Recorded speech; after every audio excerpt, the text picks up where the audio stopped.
Welcome to Beyond the Gatekeepers. I am Bishop Vanessa M. Brown. I'm your host and moderator for this evening. And we are so excited to have you. This is the last show of the year.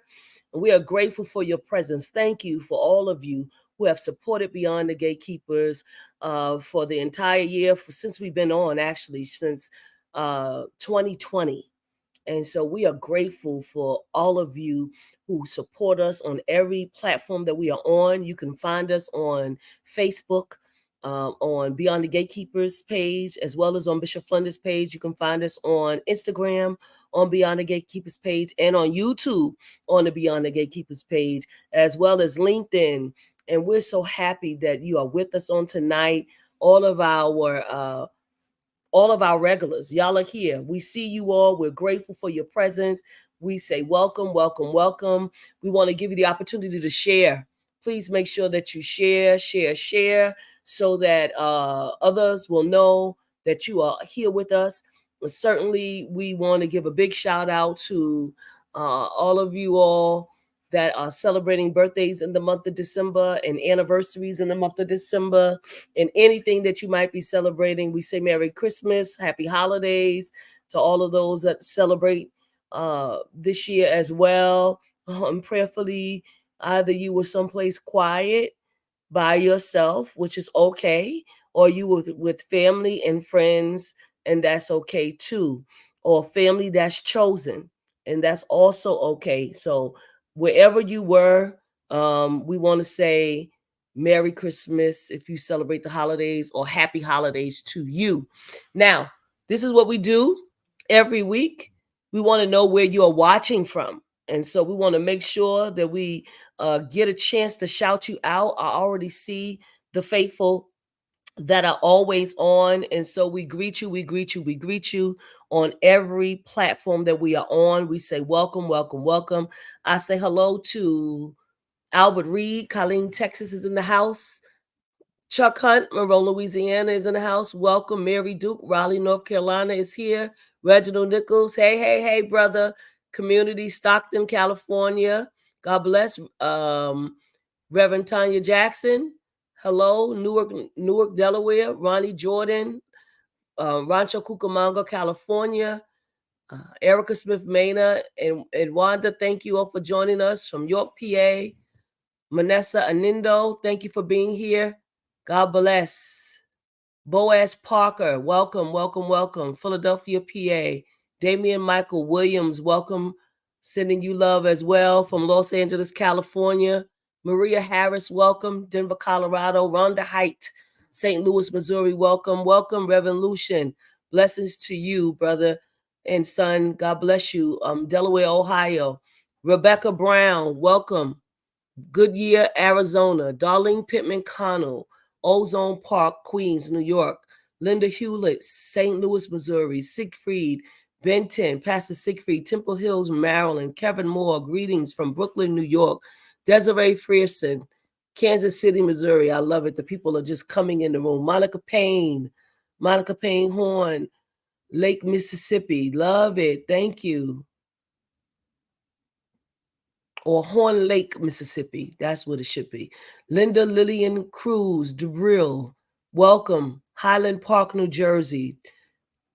Dr. Chuck Rose, Columbia, South Carolina. Gloria Mason, good evening. Texas is in the house. Texas is in the house, y'all. And so we are still shouting you out. You are telling us where you're coming from. Aaliyah James, Biloxi, Mississippi. I love it. Colin Woods, welcome.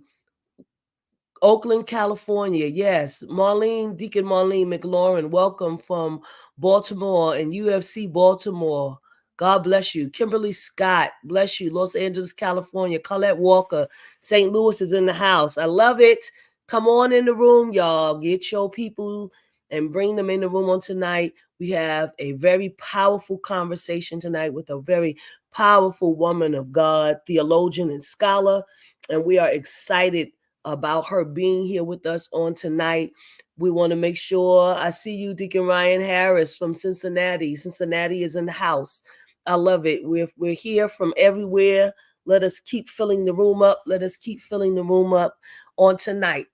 Tonight, it gives me great pleasure and honor to bring our guest on tonight. She is coming to us um, by way of Bright Divinity. She is the assistant professor in Black religious traditions and constructive theology and ethics, and the director of Black church studies at Bright Divinity School, in the person of Dr. Oluwatomisin, Dr. Tommy Olayinka Oredein. I said it right. Hallelujah. That was pretty good. That was pretty good. Thank you so much. It is so great to see you. What a beautiful smile, and just love your energy. And we're excited to talk about the theology of mercy, Amba, Oduyoye. Yes, yes. Ecumenism, feminism, and communal practice. Mm-hmm. I'll tell you, I've heard so much of this woman by way of Bishop Flunder. But also by way of my seminary professor, as I told you, and the president of the school, Dr. Dale Irvin, at NYTS, talked about her a lot to me. And so I am excited to hear about the theology of mercy, Amba, Oduyoye, and the way that you have explained it. And I think that it's going to be very important for our listening audience. And I want y'all to hear me, because we want to, first of all, Bishop Flunder will not be here with us tonight. I needed to make sure that I said that. Still in holiday mode, but certainly by the grace of God, we will be with her on next year. But certainly I want to say to everyone, like, you need to get all your women friends and gather them around, and get even some of your male friends and gather them around for this conversation on tonight. I see people are still coming in. I want to acknowledge Elder Sharon Gill from Philadelphia, Jamie Younger from Baltimore, Wendy Williams from Harlem, New York. Thank you for joining in on this conversation on tonight. Dr. Tommy, I think that it would do us well to hear some of your background first, and then that will be helpful in us journeying into this book. And Nakia Roberts, Dr. Nakia Roberts said hello. She is here on the great abolitionist is with us on tonight. Doctor, tell us a little bit about you and your journey, and I know that will lead us into more of the theology of mercy. Dr. Mercy. Absolutely, absolutely. Thank you so much for that brilliant, wonderful introduction. Thank you so much for having me. I'm so glad that I'm in this sacred, brilliant space. And I'm so glad that I get to commune with you and everybody who's joining us today. A little bit about myself. So as Bishop Brown has introduced, I am an assistant director of Black religious traditions and constructive theology and ethics at Bright Divinity School, director of Black church studies. And what's brought me kind of to this place where I'm holding all these multiple titles, these multiple interests in these areas, is that I identify as American African. What that means is I am Nigerian American, born in Nigeria, raised in the US. So I have experience with both Nigerian culture as well as African American culture. And of course, I've experienced whiteness in its various forms, in its various ways. This also means I have experience in the Black church proper, African American Black church settings, as well as within Nigerian churches. So I have this really unique perspective where I can see where we coincide, where we also kind of branch off, and where we differ. And the thing that's kind of brought me here is I want to speak more about those places of meeting, but also those places that we can understand each other better, learn each other better, but also learn how to honor the voices and experience of each respective community, each respective group.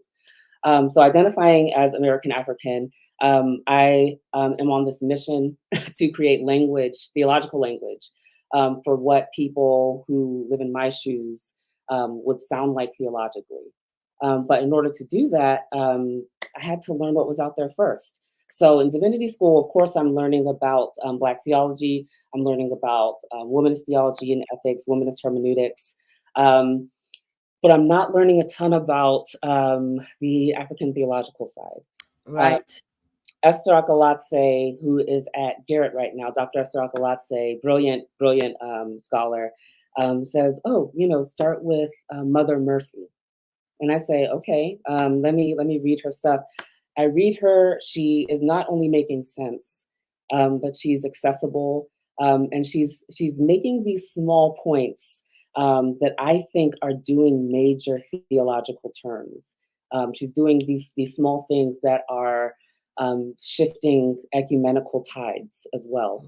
So I say, okay, I need to write my dissertation on this woman and on her voice, and I want to find out what has gone into her voice, um, what has made her who she is today, what has formed her, what has kind of brought her to where she is, what has shifted her perspective in various ways. So I wrote on. She tells us to call her Auntie Mercy. Yes. I've heard her speak in various places, had numerous conversations, done interviews, and was able to come out with this work that focuses on her theology. Yes, about Yes. 4 chapters or so are focusing on these 4 major aspects of her theology. But I was Hmm. honestly most interested in, okay, what about her life brought her here? So I spend a significant amount of time detailing different events and moments in the timeline of her life that kind of shapes where she gets her respective standpoints, including but not limited to her African feminist standpoint that she engaged Yes. and has been engaging throughout the course of her life. She just turned 90 in Yeah. October, so she's been doing this for decades, well over half a century. Um, and it was time that there was a book about her that wasn't for her. Wasn't from her. Um, Right. that did not feature her writing a chapter. I wanted there to be a book about her entirely and specifically. So Yes. that's what brought me to um, shining a bigger spotlight on Mhm. Auntie Lucy. And she centers African women voices. Yes, That is what she does. yes, And tell me how, of course, as an American African, because that's how you describe yourself. Like, I know that that has to give you joy to mm, be able to see yourself yeah, in the text, in the scriptures, in the sacred writings. Tell me how she works it as it relates to ecumenism. absolutely. So she is. It's so interesting. She's going through these different like educational moments in her life, and she's picking up these questions. Why is Yes. it this way? Why is this group this way? Why is this group treated like this? Why is this happening? Why are women treated this? So all these questions are kind of building up in her, and she's going into these spaces. She goes to secondary school. She goes to college, does master's work, and she's still these questions are building up for her. Um, so the thing that uh, kind of comes to a head is that she's getting into she's being invited into these ecumenical spaces because she's this profound this bold voice in these spaces that she's in. She's invited into these ecumenical spaces, and she's seeing that okay, I'm being welcomed into this space, Hmm. but I'm only here representationally. I'm not here in terms of any kind of decision making authority, any type of decision making power within this space. I'm not changing this space. I'm filling out the space, but I'm not changing it. Um, But she herself, what is she Yoruba? she is not. She is not. Okay. She is not. She is Akan. She's Ghanaian. She's an Akan. She marries a Yoruba man, which Yes. these questions, she's saying, okay, my culture, we're matrilineal. We think this way. His culture is patriarchal, patrilineal. They act this way. Why is that so?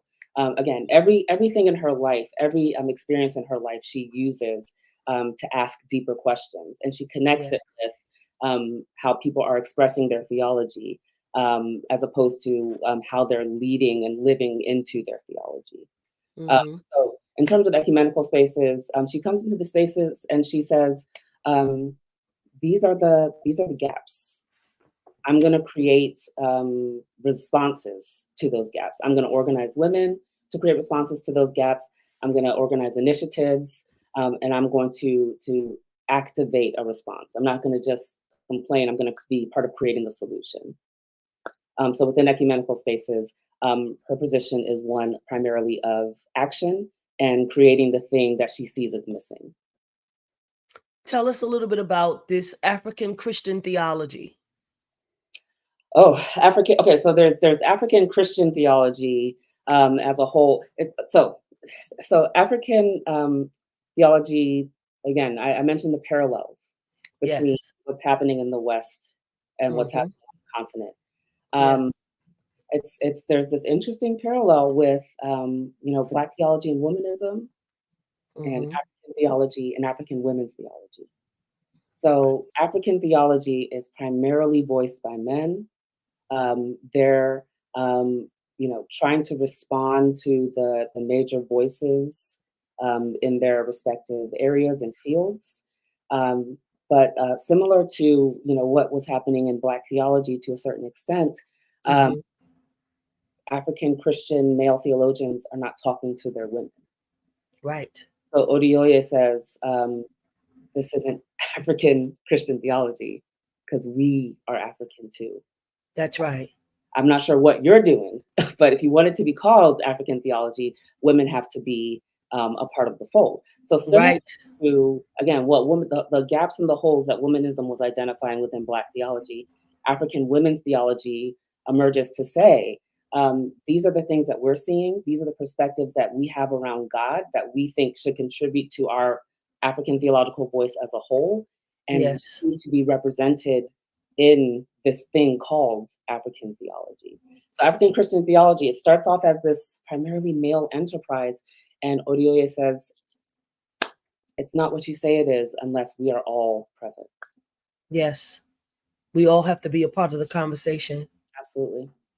And she says something, I believe, African women theologians led by Oduyoye's charge make it their task to put theology not only on the ground, but also in the hands of women.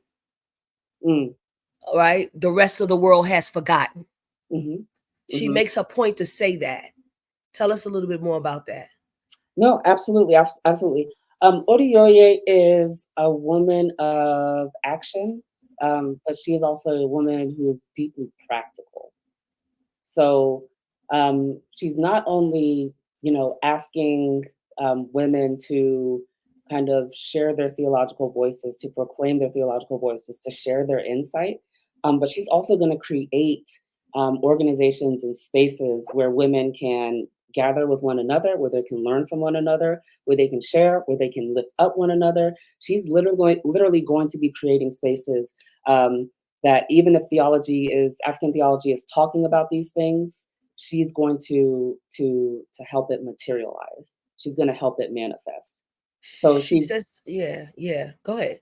So she's going to literally be creating spaces that serve African women and girls with really like practical needs. But in terms of her impact in the theological religious studies field, she is arguably the founder of what's called the Circle for Concerned African Women Theologians. She literally, it took years. It was a brainchild of hers. She creates this space where she's saying, African women, we're doing theology. We want to talk to each other, but there isn't a space that is allowing this to happen. There isn't a space that's welcoming this. African theology is hard to put in print in general. African women theologians, that's going to be nearly impossible. So Oduyoye, she's married to this Nigerian who's working in journalism, who knows a little bit about the publishing industry. She says, let's gather all together, let's work together, let's create books, and let's get them published. So she creates the circle in part for networking, for communing, for gathering, again, for sharing, learning from one another. But she's also literally trying to contribute to the field by having these women come together, work together to create books, and put it out in the world, make them available in the world so that the voices that are not heard finally have something substantive that the world can reference and use. So she's literally impacting the field of theology by making sure women are published. Did you find in your study of her Mhm. that she had any pushback in doing this work? I read it, but I need you to say it. I was from who? I mean, which one? From which group? You know? Um, Right. oh man! Throughout her educational journey, she's constantly getting pushback from white peers. She's getting pushback from African men within the field. There are a couple people who encourage her forward, and those are few and far between. But she's I mean, she's not taken seriously. She's getting ignored. Again, she's being tokenized. She's being brought into these spaces to be an African voice, but she's not given space. She's literally having to create space for herself, even though she's physically present. Like there's this strange irony that she has to Mhm. create the thing that she's been invited to do and to be. Um, so she gets pushback on many levels. She gets pushback within her culture. She gets pushback. I mean, she is not afraid to ask the hard questions of the practices within her culture and amongst her people. So she's going to ask questions about the mishaps around gender, misunderstandings around gender. She's going to ask questions about how African men adopts some colonial attitudes and practices, but still try to claim their Africanness. Those things are counterintuitive. She's going to have pushback around the exploration she starts to do a little bit around sexuality. Just again, from whichever camp, any way you Yeah. can. She is about African women being heard. She's about African women being liberated. She's about African women being respected and known as God would know them. Uh, Mhm. that is her main mission. That is her focus. Anybody who's opposed to that or questioning that, more likely than not, is going to express some form of opposition. So she's gotten it from every side, and that has done nothing but fuel her. It has not slowed her down whatsoever. I love that. Friends, you are watching Beyond the Gatekeepers, current events through a theological and justice-informed lens. I'm Bishop Vanessa M. Brown, here with our wonderful guest, Dr. Tomi, and her book, The Theology of Mercy, Amba, Oduyoye. And she is talking about ecumenism, Jesus, Vanessa, feminism, and communal partnership. And I'm so glad that you are with us, Dr. Tomi, because we have questions. And so, again, we're going to let you ask questions. If you have a question, make sure you put the word question in the front. But I see the question anyway. And I want to make sure I ask it because it brings us to the next move, which is feminism. And so, uh, Dr. Lorado says, Dr. Tomi, I've always thought Mama Mercy was more African, womanist, plural community, as opposed to womanist, individualistic in her thought, more than feminist. Please help me understand how you see her as a feminist. And I was going to ask you about feminism in this book and Yeah. not womanism. So go ahead. Terminology, Yeah. terminology. I have seen this over the span of her work. I've also kind of heard her mention this a little bit in some talks that she's offered. Um, Auntie Mercy is not too caught up in labels. The thing that I've heard her say with the most certainty is that she wants her um, brand of work to be called African women's theology. Um, Okay. this does not mean that she has anything against womanism. She has been in womanist spaces.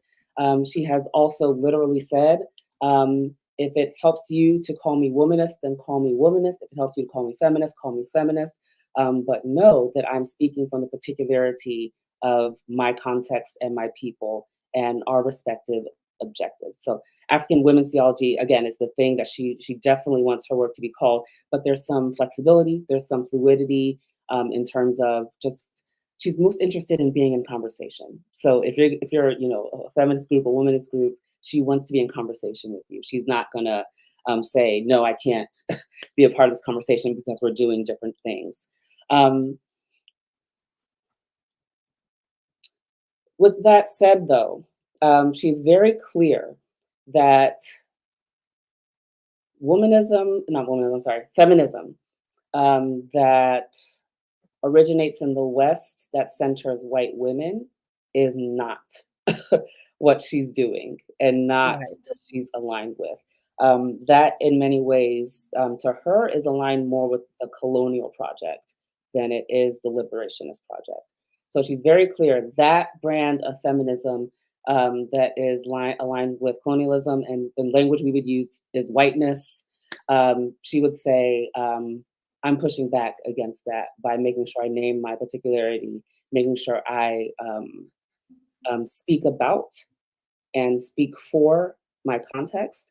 Um, in terms of individual versus communal, Oduyoye, again, she's not really big on the labels. She is definitely about um, women as a whole, the collective, the community, but she's also very sure to say, speak for yourself, speak for your individual story, speak from your individual context. Because as we can see, even within her life experience, depending on what community or group you're talking to, there are different beliefs that different groups, communities, tribes hold.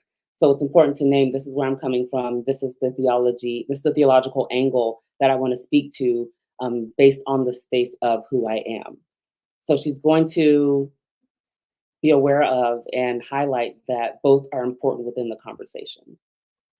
So what I want to ask this as it relates to her faith path and her religion. So again, she was Ghanaian. She is because she's still with us.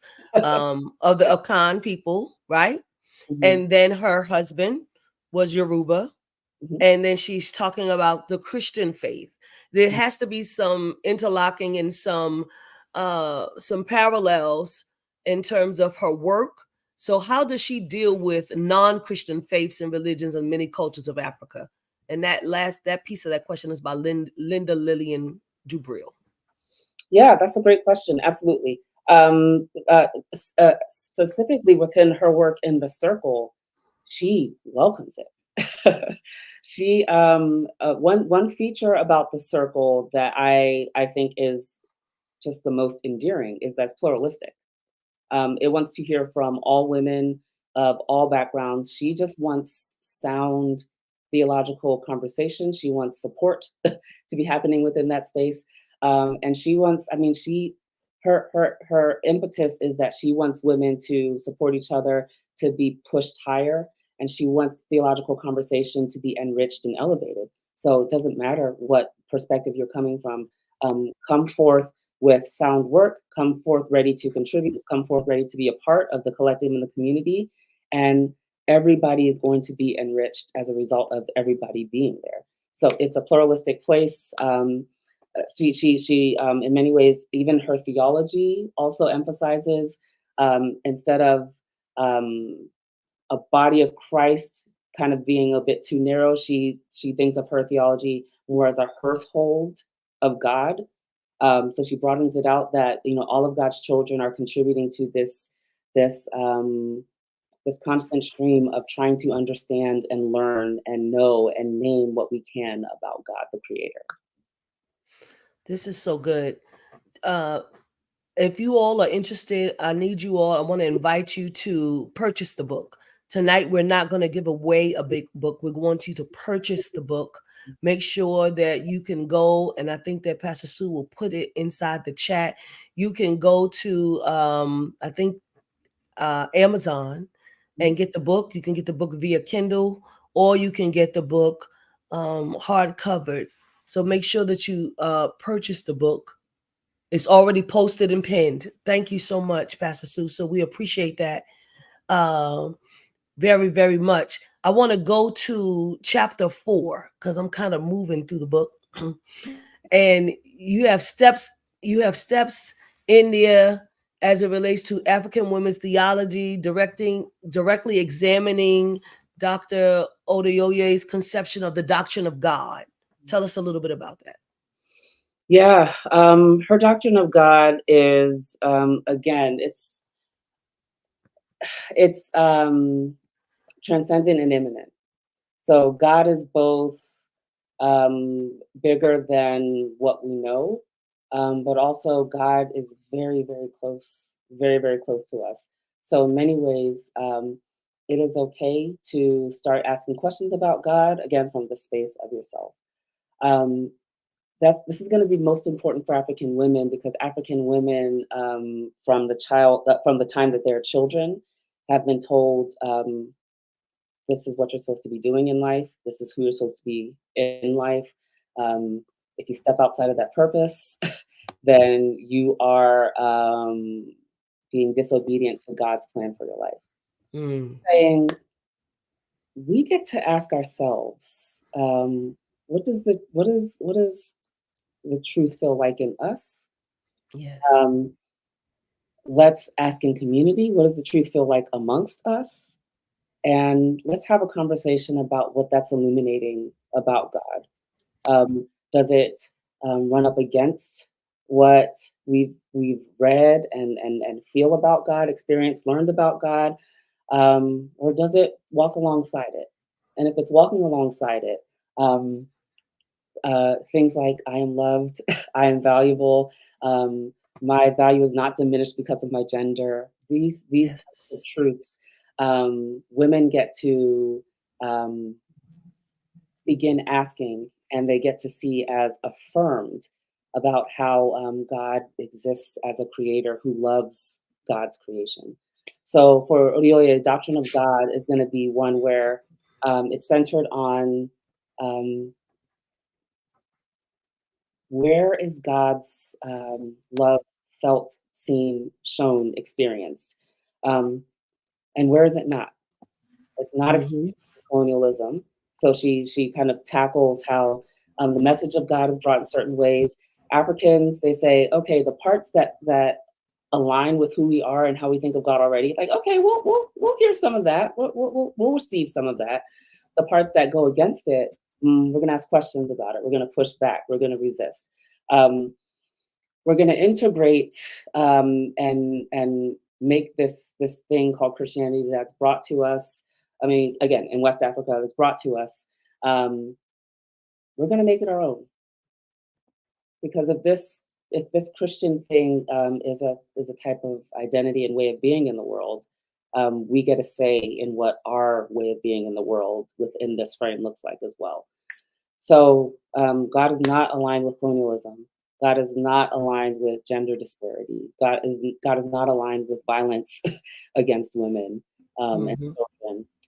God is aligned with wellness and wholeness for the whole of God's community, which in many ways aligns with various African principles.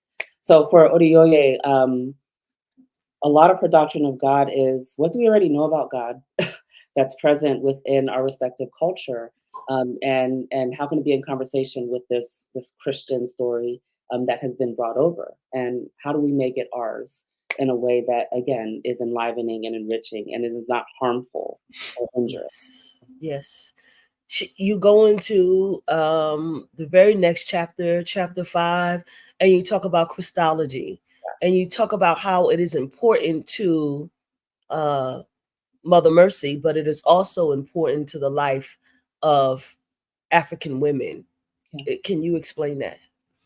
Yeah, the biggest draw, and again, you see this a little bit in womanism.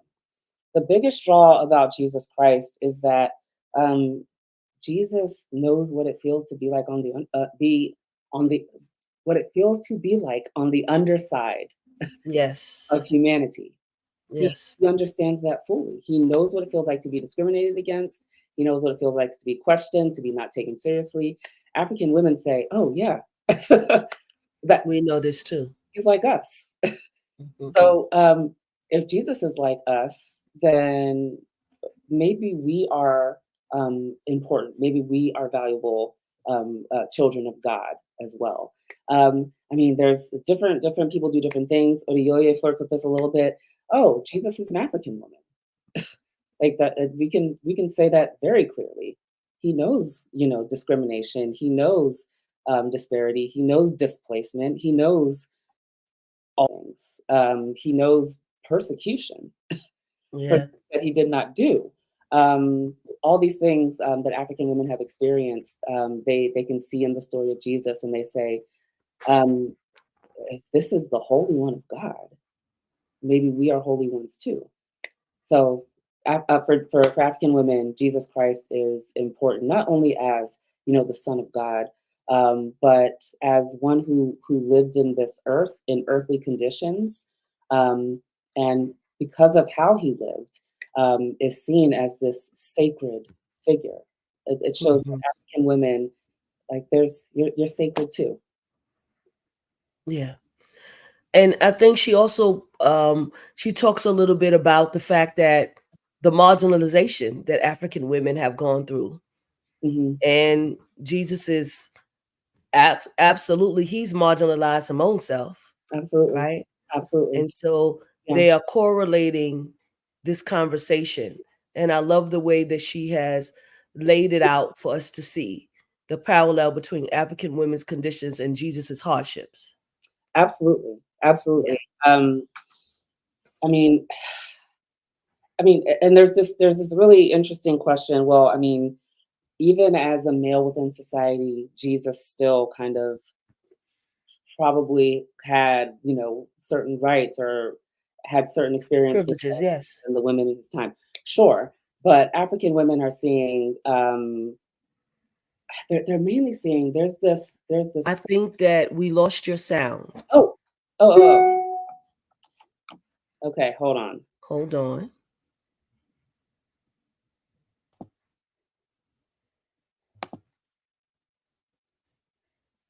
I think we lost your sound.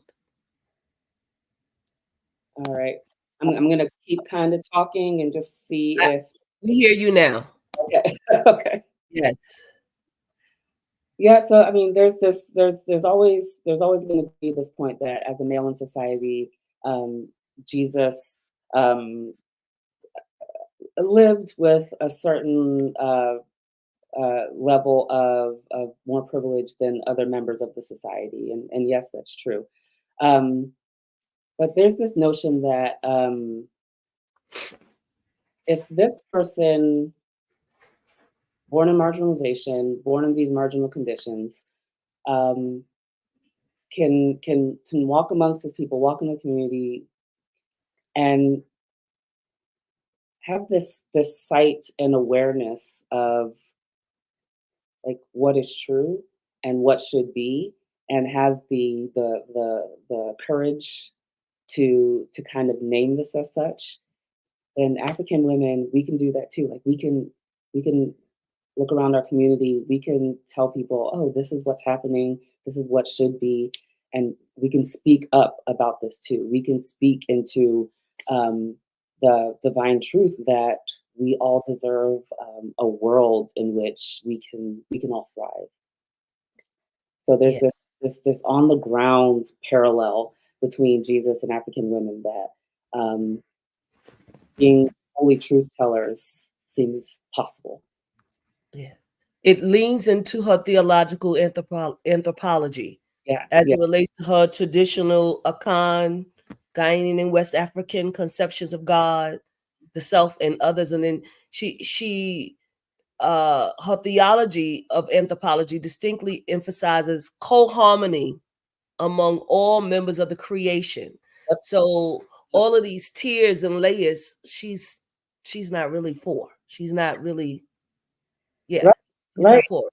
And in Daughters of Anua, one of her books, I think is in '95 she published it. She goes through different creation accounts. And Mhm. so, okay, where are we getting these discrepancies from? In Right. a lot of creation accounts, there's this strange pitting of the male figures against the female figures. It's the female figures' fault. There's this I don't know what's called, a cosmic blame game that's happening. Mhm. that she says, this is running counterintuitive to not only how God pronounced the world and God's, creation and creativity, but also what Jesus was also saying about what this world and what this life should be. So if Right. we're sitting here holding on to these narratives that are born from places of hierarchy and power, then we're missing the whole point of what it means to be creation that's codependent upon one Yeah. another.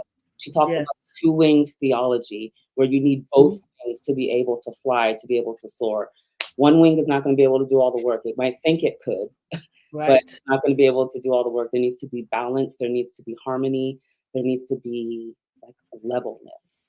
So Yeah, she said something about the fact that class and gender and race and culture and ethnicity are allowed to cause a rift yeah, between humanity or between human beings yeah, that alienate them from one another and yeah. from the earth.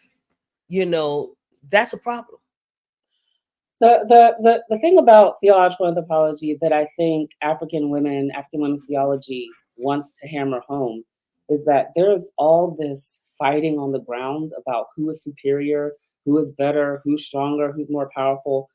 When the real thing we need to be looking at is we are all here and the creator is here. So Yes. instead of kind of trying to make these small tiers, we should all understand as creation our relationship to the creator. That is the most important thing because the creator is telling us we need to live a life of harmony, of love, of one where there's mutuality and where there's uplift in order to honor what the creator intended for us. So instead of trying to figure out what again our relationships on this level, let's figure out relationship from this level and this level I and love it. and how we live honor what the creator intended. Yes. Then we chapter 7, for those of you that are just tuning in, I am with, they're calling you Dr. O on here. Yeah, yeah, Dr. O. Dr. Tomei. Dr. Tomei is here with us. yeah. We're talking about her book, The Theology of Mercy, Amba Oduyoye. And we want you all to purchase this book, please. Make sure that you purchase it from Amazon. It's a great read. We're seeing so many people who have come into the room now. But chapter 7 Mhm, wrestles deeply with questions of living as the Christian church. mhm, And earlier today, I saw somebody post something on Facebook mhm. and it talked about how so many people are critiquing the Christian church. And I think rightfully so. But how do we find our way back to the principles of Jesus? Because I think that's what's missing. Like we are not living out what Jesus said. Yeah, We're not doing what Jesus said. And so, chapter 7, you're wrestling with the questions of living as the Christian church, and it focuses on Oduyoye's doctrine of ecclesiology. Tell us a little bit about that. yeah. For Oduyoye, the church is supposed to be this body, this collective um, that sees one another, that honors one another, and dishonor happens when again there's hierarchy becomes the thing of importance, and Yes. hierarchy is trying to become this thing that is sacred. Um, Hierarchy is not sacred. Coexistence is sacred. Uh, Working towards like community and working towards resolution and healing. Those are the things that are sacred. Those are the things that illuminate that this body belongs to Christ. That this body of people are being drawn to God. Ultimately, it's how the body like does the body recognize itself? Oduyoye is challenging Christian theology as a whole, African Christian theology, African culture, to Mm-hmm. say these things that you've been claiming about your wholeness, about being holistic, about being well. Um, are you living into it? Do you recognize yourself? And if you recognize yourself, you're going to see the women who are left out. You're going to see the people who've been put in different class hierarchies, who are left out, put on the margins. You're going to see disabled people. You're going to see people who who deviate from whatever the status quo is. You're going to see the people who are not in power as critical to who you are. That's Yes. the heart of African women's ecclesiology. Like, do you see yourself? Do you see yourself? Do you see me? Yeah, right. If you see me, you see yourself. Yes. That's this is very good. This is very timely because Mm. Yeah, with everything that's happening, even in the Christian church, yeah. I guess that's the same question that can be asked. Like, do you see me? Mhm, You know, and if you see me, where is the grace for me? mhm, mhm, And mhm. how is it there's grace for other folks Yeah, and they can't find grace for them own selves? yeah, And I think that that's the question that people are asking when they walk into Christian spaces. yeah. They want to know, do you see me? Um, One of the things on Sunday mornings, one of the trans sisters from our church Mm, she started saying, I see you. mm, I see you. Not necessarily because I see you on the screen, but like I see you. And then we all start saying it to one another, I see you. yeah. Because that's what people want the most. Yes. They want to know that they are seen and then they are valued. Yes. Like not to be seen because I have a new suit on or a new dress on, but to be seen for the inward part of who I am. Mhm. Yeah.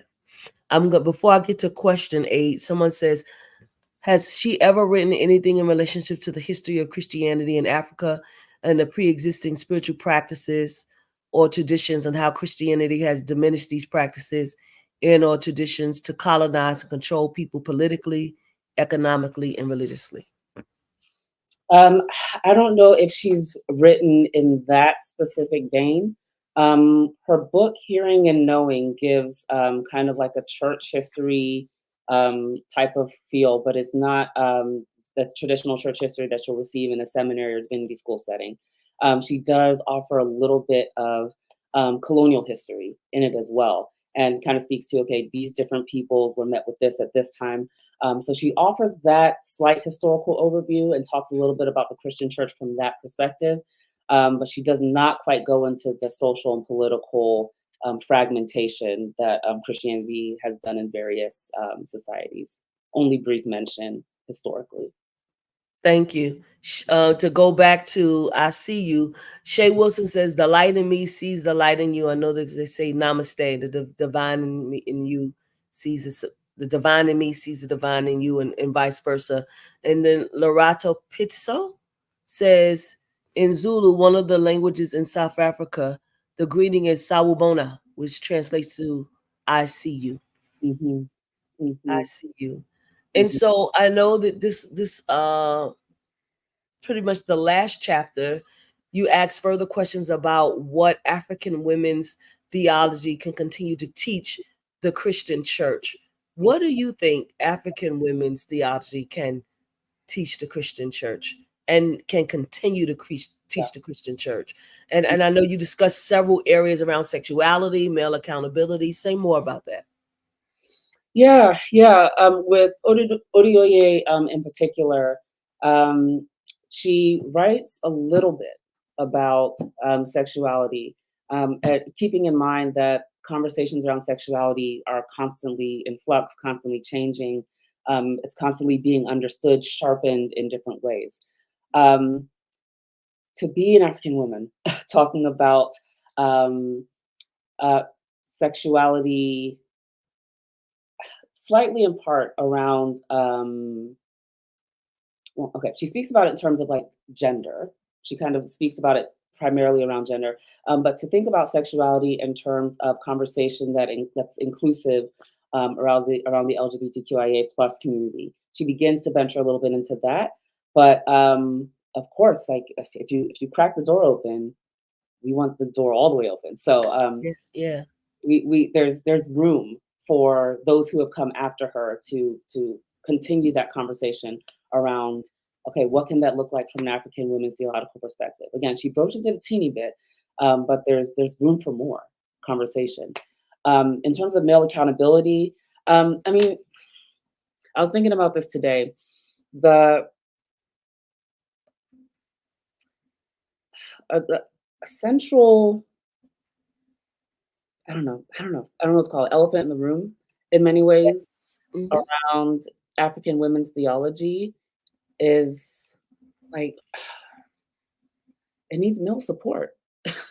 It needs male support. Yeah, I mean, African women are always going to be truth tellers, are always going to identify places that need like love and correction and redirection.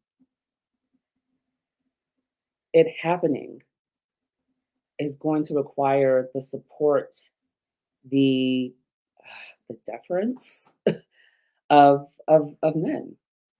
So when I speak to male accountability, um, in some ways she's saying we need men to recognize what African women theologians are saying in order for these changes to happen. And that speaks to a truth, but also the conundrum of Mm. needing the person who's benefiting from the thing that marginalizes you to relinquish Yes. that power in order to create a more just and equal society. So with male accountability, again, it's a spot on truth, but it is also the dilemma. Yes. Are the people in power willing to kind of secede that power? Um, that's in question. That's in flux. Yeah. Um, and that's always going to be that's the thing. As long as discrimination and marginalization exist, we're always going to have a question and a conversation around um, people in power giving that power up, releasing that power, Because they figuring don't want to. Because they really don't want to. figuring out who they are without Mhm. that power is terrifying work that Yes. you do not want to do. Who Uh, are you without the power? yeah, I mean, excuse me. If your history is contingent upon certain systems of power existing, when I say let's take that away, I'm in some ways like your history feels threatened. Mhm. So, excuse Well, me. your history feels threatened, and so does your future. No, absolutely. You're literally, and I say this in my classes all the time. Your sense of self Yes. is completely in question. So unless you are courageous enough to rediscover who you are without the power, 9 times out of 10 times out of 10, people who have the power are gonna they're gonna want to continue holding on to it because they don't want to lose themselves. They don't want to ask who they are. They don't want to rebuild a sense of who they are. So male accountability is always going to be in question. Um, and I talked about also just different generations of African women who come after Oduyoye, including myself. I, again, speak from an American African perspective, so my perspective around things are going to be slightly different. Mhm. Um, what would be required to kind of broaden the conversation for African women's theology to include voices like mine and many others as well? Um, that's the potential future of what African women's theology can speak to and can hold. I have to say this, and then whatever else you want to say after this, but I have to. This is, you say a credible lesson can be learned here, no matter how looming, intimidating, or scary the truth deserves to be in the room. I'm Yeah, gonna say that for somebody else in the back. yeah. A credible lesson can be learned here. No matter how looming, intimidating, or scary, the truth deserves to be in the room, in discourse, in traditions, and in ideas, because the truth carries within it realities that only make the world better. If this is not the heart of the gospel, the intention of life in God and life in Christ, then nothing is. Mm. Come on and give that a hand clap, y'all. Very well said. Very, very, very well said. Yeah. right? The truth must be in the room. It deserves to be in the room, and it deserves to be in the conversation, in the discourse, in the discussions, in traditions. Yeah. It deserves to be the truth in ideas. Yeah. And if the truth is not in it, then we're on a road to destruction. We're not building a better world. Yeah. Yeah. You can't eat. You can't eat off of what's not. We We we can't. we are fed by what's true. Yes. Like we are enlivened. We are made stronger. We are. I mean, we yeah. We are fed by what's true. Like, are we interested in honoring the truth? Are we interested in respecting the truth? Because if that's the case, like, let's let it be in the room. Let's Yeah. let it complicate what we know. Let's Let's let let it complicate what we know. yeah, That's so good let's let it because ask because questions. the truth will complicate what you know, Absolutely, and it what should. you've been taught, what Yeah, you've learned, what you've known all your life. yeah, It's gonna complicate that. absolutely, absolutely. Let's let it. Yeah. Let's let it. I mean, that's this thing. That's part of this dynamic thing called living. That's this part of this dynamic thing called life. Yeah. And God said it was good. Right. God said it was good. I Yeah. mean, if you think about the creation story, there's a tree of knowledge and good and evil before God finishes the creation of the Adam and creates his partner and says all this is good. That Mm-hmm. good and bad exists. Yes. Before God is like, oh, this is all good. So Right. the truth can be complex. The truth can be complicated. The truth can change us. It's supposed to change us. It's supposed to grow us. It's supposed to help us become. We are stunting ourselves from living into the fullness of who we are if we don't welcome the truth in every facet of our life. That's right. Like, let's live into the fullness of who we are. Let's go for that ride. Yeah. I mean, why not? This is what God created. This is God's creativity in motion. Yes. So let's live into that.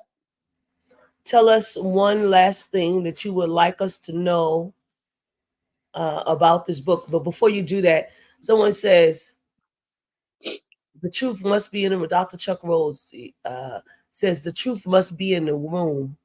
The narrative of the USA is built on the big lies since 1492.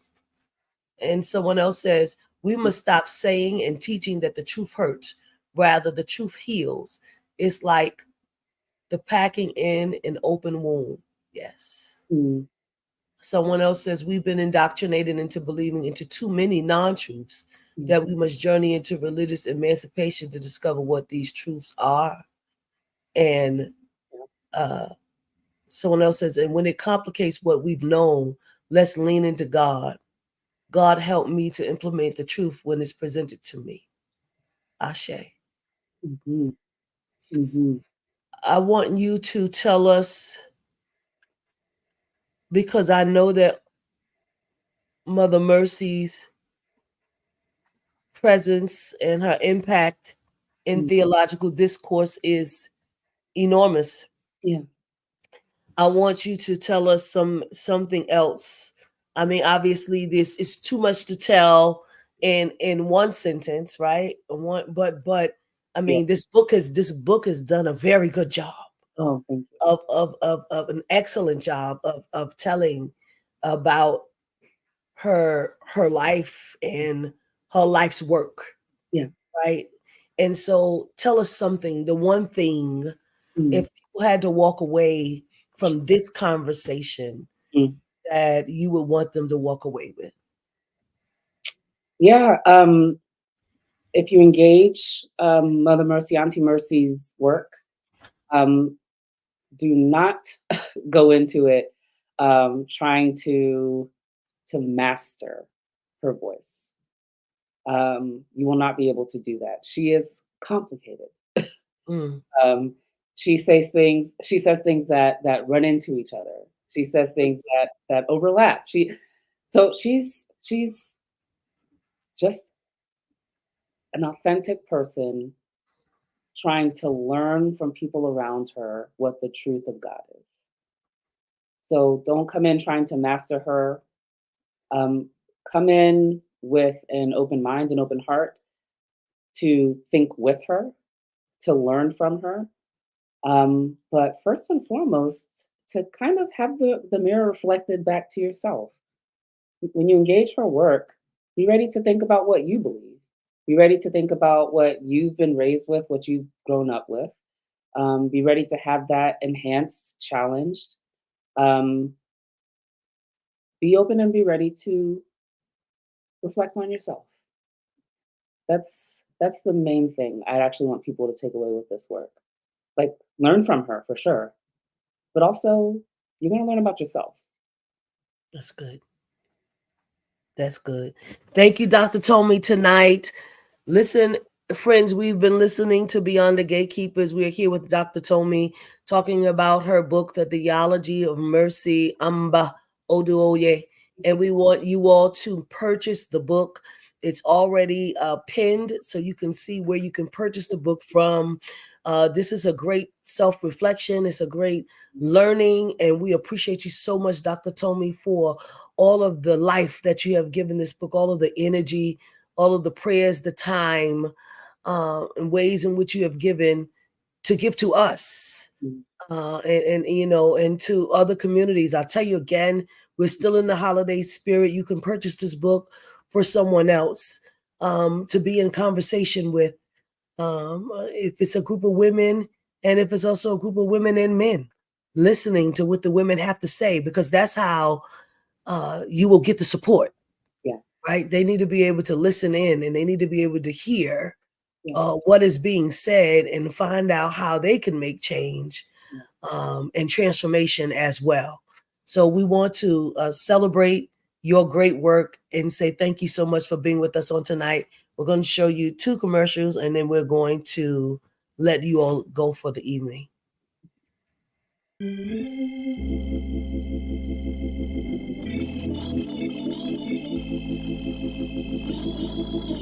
From the blues to hip-hop, African Americans have driven sonic innovation for more than a century. While styles have changed, there's one sound that's remained constant, a source of strength and courage, comfort and wisdom. Gospel. That's a little bit of gospel.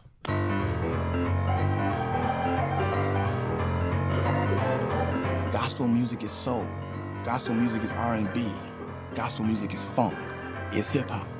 Gospel music is the full spectrum in terms of its sound of black music and beyond.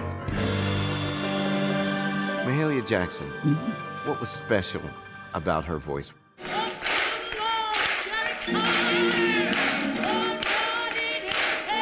She believed every word she was singing, and she wanted you to believe it.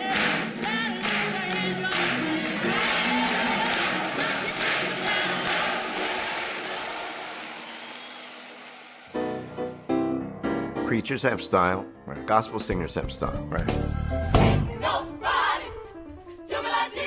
Black style in music and preaching is similar because it allows black people to believe that they can survive a bit longer.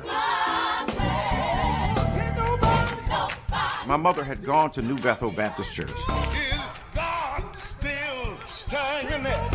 C.O. Franklin would preach and then Aretha would sing. Oh my God, if you ain't got the spirit then, you dead.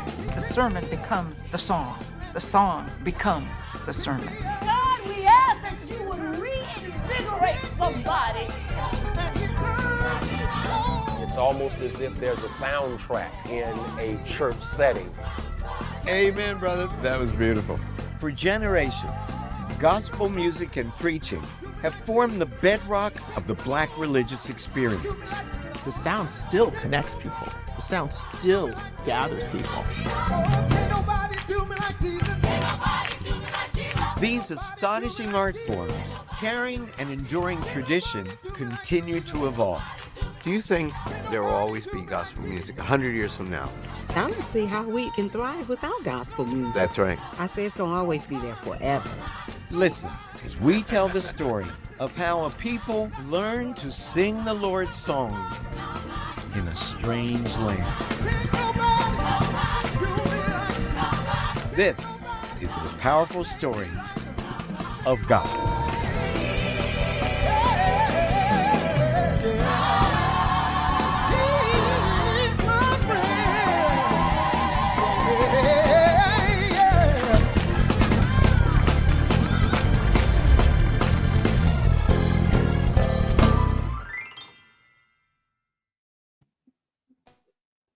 Thank you so much. We want to make sure that you're going to join us and watching the PBS special is going to come next year in February. We're going to make sure that we give you the date and the time on that.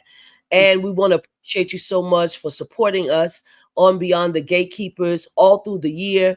And we ask that you will continue to support us by sending a donation to $ Cash App, $ TFAM annual or www.paypal.me/TFAM justice. Let me say it again. We want you to support our broadcast by sending a donation via Cash App to $ TFAM annual or PayPal at www.paypal.me/TFAM justice. We thank you so very much for joining us. Dr. Tomi, you have been a complete blessing to us on tonight. We appreciate you, and to our friends, listening audience on every streaming platform, we say God bless you and Happy New Year to you.